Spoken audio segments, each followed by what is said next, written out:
Welcome to Ghoulish Gab, always spooky, always under 7 minutes. Today we are talking about some of our favorite exorcism movies. Uh, and I'm not going to talk about the first Exorcist movie because it's pretty much a bona fide classic in almost everyone's opinion.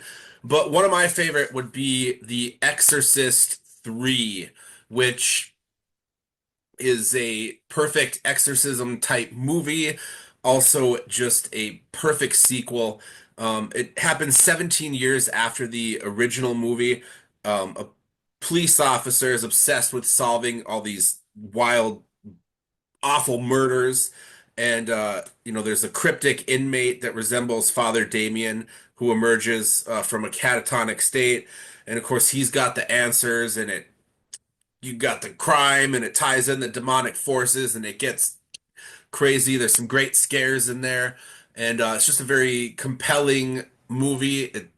You're hooked from the beginning, and I mean it holds up. It probably will hold up forever, in my opinion. I agree. I mean, that's one of those movies where you can, like you said, you can endlessly watch it and it's not relying on other stuff that's getting dated or weird. So, uh my movie my first one is actually new to me as of last Tuesday because we did Casual Cinema Cult Tuesday Oh, and I got to see I bought a vampire motorcycle for the first time. And I think that's quickly becoming one of my favorite exorcism movies. I would So agree. for those who did not join us at the Caddy Shack, the the premise is basically there's this demonic devil worshiper guy, and then he dies in a gang fight, like a motorcycle gang fight. There's a guy with a crossbow for some reason, and after he dies, his soul inhabits this motorcycle, which becomes a vampire and has to like run on people's blood. And as things go on, the like motorcycle theme continues, but like the headlight has fangs and it like chomps a person's foot. The tank is filled with blood, and C3PO comes in and exorcises the demon out of the motorcycle. So it's amazing.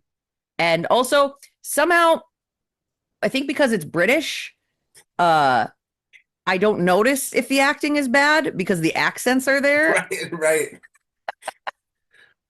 I wish the motorcycle acquired a cape at some point towards the end. That would have been like the icing on the cake.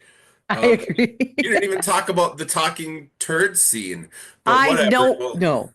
We'll No. leave that. Um, so my next one is Repossessed from 1990. So going a comedic route here. My thing kind of with exorcism type movies is that a lot of them tend to really be driven by the same thing. There's not much difference. You haven't somebody is possessed, and then the church gets involved, and then they're not possessed by the end, and what's in between is a lot of the same stuff.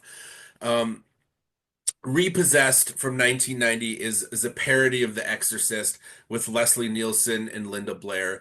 And if you've seen, the Naked Gun and Airplane type movies, it plays out in the same way. So it's not a very scary movie, of course, but it pokes fun at The Exorcist and movies like that. So it's a fun time. It's fucking stupid, but it's awesome. And it's a good mix up if you want Exorcist vibes without something serious. Kind of going along the same route of something different from your standard formula exorcism movie. I really like 2012's The Possession, starring Jeffrey Dean Morgan and Kira Sedgwick. And I mean, it still involves religion, but it's different because basically this little girl at a garage sale or an estate sale finds this box that she really likes and decides she wants to buy. And it turns out it's a Dybbuk box. And so um Dybbuk is typically of Jewish tradition, and so they have to bring in a rabbi to perform the exorcism because this little girl she opens the box, which you're not supposed to do, and she starts to get possessed by the Dybbuk. It's well acted, like I think it's well written. I have no complaints about it. I mean, is it the best movie ever? No, but have no problem rewatching it. It's one of my ones I like to watch in October. I'll have to check that one out. But what? There's a box? Here's a box. Don't open it. Don't open the box. It's a Well, they box. sold it. Don't open it. It's one of those things where like, it's like a spirit box type thing where Yeah. this got done however many years ago. Over the years, the family forgets, somebody passes away. And so it's this locked box that they sell in an estate sale because, oh, cute antiques. People love antiques. How are they supposed to know there's a demon in there? Yeah, what's in the box? My last one is The Cleansing Hour from 2019. Pretty straightforward, except it mixes in some, streaming type viral stuff. So you have two entrepreneurs who are staging fake exorcisms on the internet, and so they're doing one of those.